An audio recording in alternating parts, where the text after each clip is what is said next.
Salut à tous, c'est Maya et aujourd'hui je vous retrouve pour faire un tag. Alors comme vous avez pu le voir dans le titre, il s'agit du Extraordinary Means Tag. Donc il y a 6, c'est pas des questions mais c'est des trucs à répondre quoi. Donc du coup je vais commencer. Donc je renoncerai à mon abonnement internet pendant un mois pour une première édition de ce livre dédicacé par son auteur.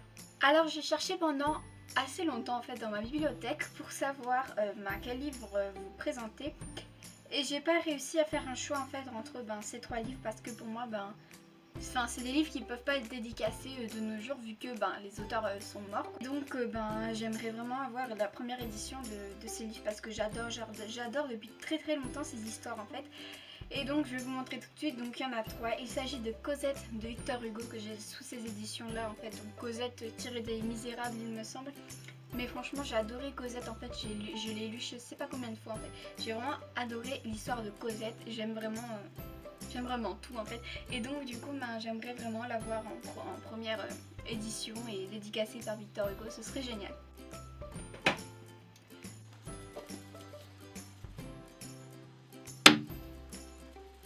Putain, cette mouche de merde.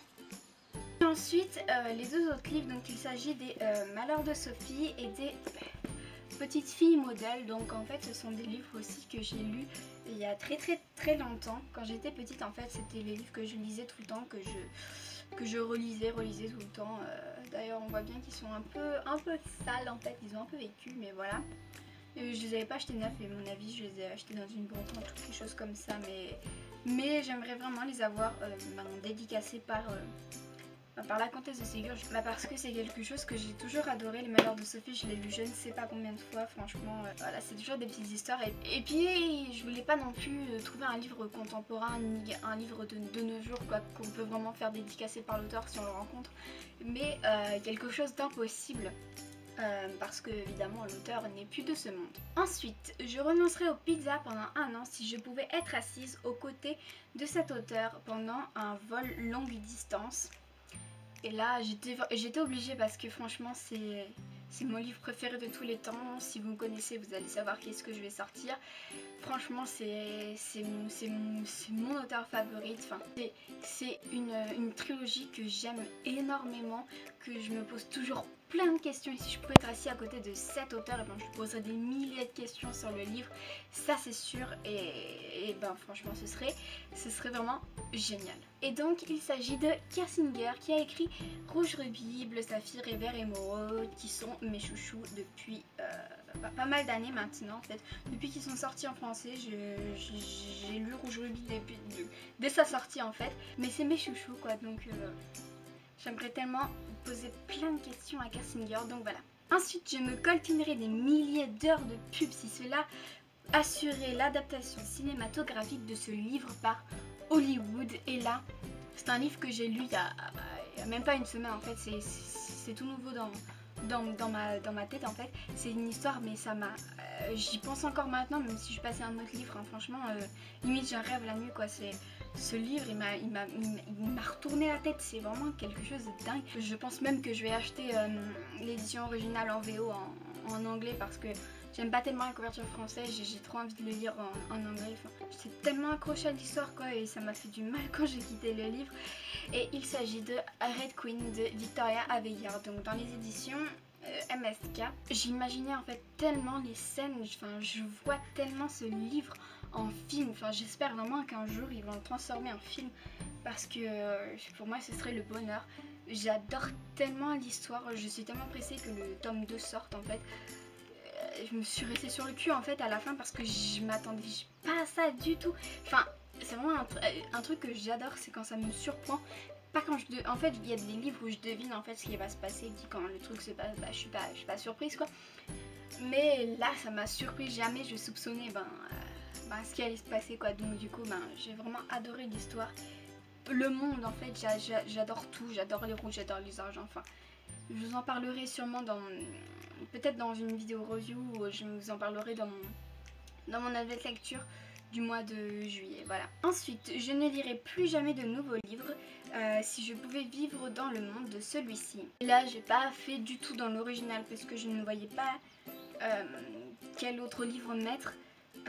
parce que même si j'ai découvert il n'y a pas longtemps du tout les livres, donc les films je les avais déjà vus mais ça j'aimais beaucoup, mais j'ai découvert les livres il y a pas longtemps et j'aimerais tellement vivre dans le monde d'Harry Potter, donc à Poudlard. Franchement ça me plairait, mais vraiment je sais que c'est pas du tout original vu que tout le monde a envie de répondre Poudlard, mais en même temps je vois pas pourquoi je mettrais autre chose que Poudlard, même si j'aurais quand même envie de répondre dans le monde de Rouge Rubis pour traverser les années, les siècles comme ça. C'est quelque chose qui me plairait aussi, mais bon, je vais pas répondre Rouge Rubis à toutes les questions non plus, faut peut-être pas exagérer. Mais voilà, voilà, j'aimerais vivre dans le monde de Poudlard, évidemment, ouais. J'attends mon hibou en fait, hein. Ensuite, je laisserai volontiers mon historique Google être dévoilé publiquement si je pouvais être meilleure amie avec cet auteur. Mon historique peut se faire dévoiler, franchement, j'ai rien à cacher. Et donc du coup, j'ai vraiment hésité entre Suzanne Collins, donc qui a écrit Hunger Games.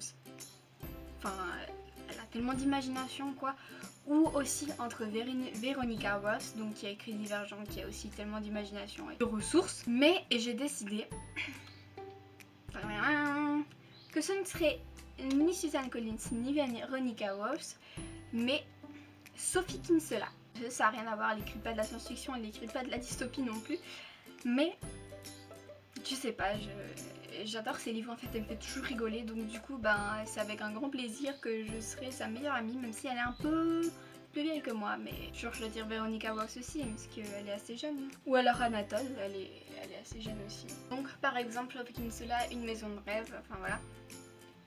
Ou encore La Croix du shopping, mais c'est l'auteur que j'ai le plus de livres en fait chez moi. Et j'en ai pas mal, j'en ai 1, 2, 3, 4, 5, 6, 7, 8, 9, 10, 11, 12, 13, 14. Je crois que j'en ai 15 en fait. Parce que là-bas, j'arrive pas à voir. C'était pas même plus que 15. Puis Sophie Kinsella, j'adore sa plume, j'adore. Je pense que ça reflète pas mal en fait la personne qu'elle pourrait être. Et donc du coup, j'adorerais vraiment être sa meilleure amie. Ensuite, et pour terminer, je donnerais tout ce que je possédais et ma vie si je pouvais sortir avec ce personnage dans la vraie vie. J'ai vraiment pas envie de me répéter. Mais c'est vraiment mon coup de cœur depuis très longtemps. J'ai tellement envie de répondre plein de livres en fait à la fois. Et non, je vais répondre Gideon de Villiers dans Rouge Rubis. Mais s'il vous plaît, regardez au moins le film si vous n'avez pas vu. Lui, Gideon, my love.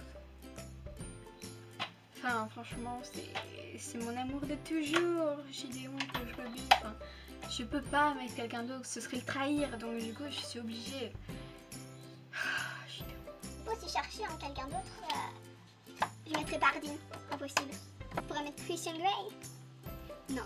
Il est vrai que j'aurais pu mettre aussi 4 ou Tobias, donc de Divergente. Mais moi, Chouchou, c'est vraiment Gideon. Je peux pas. J'aurais aussi pu mettre Ethan aussi de 16 lunes, puisque il m'a vraiment, j'ai vraiment bien aimé dans le livre, puis il m'a l'air d'être pas mal en fait, surtout dans le film. Mais non, ce sera Gideon. J'aurais pu mettre aussi, non je rigole, non mais franchement Gideon c'est Gideon, alors je suis désolée, je vais arrêter de sortir tous les livres de ma bibliothèque pour essayer de trouver quelqu'un d'autre, mais ce sera Gideon. Je le remonte une dernière fois.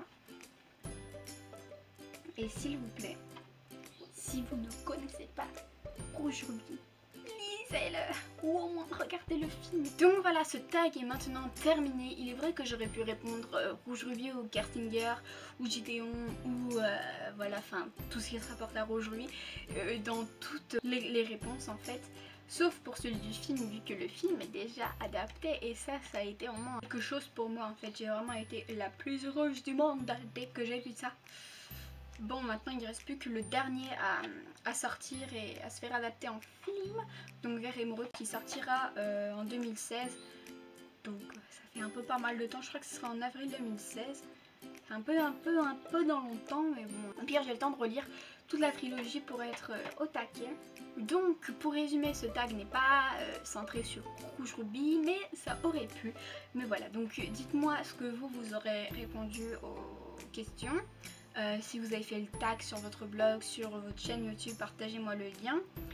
Ou sur Facebook, ou sur... non, c'est pas sur Twitter, mais sur Facebook. Oui, voilà, donc dites-moi tout. Je vous fais de gros bisous et je vous dis à bientôt.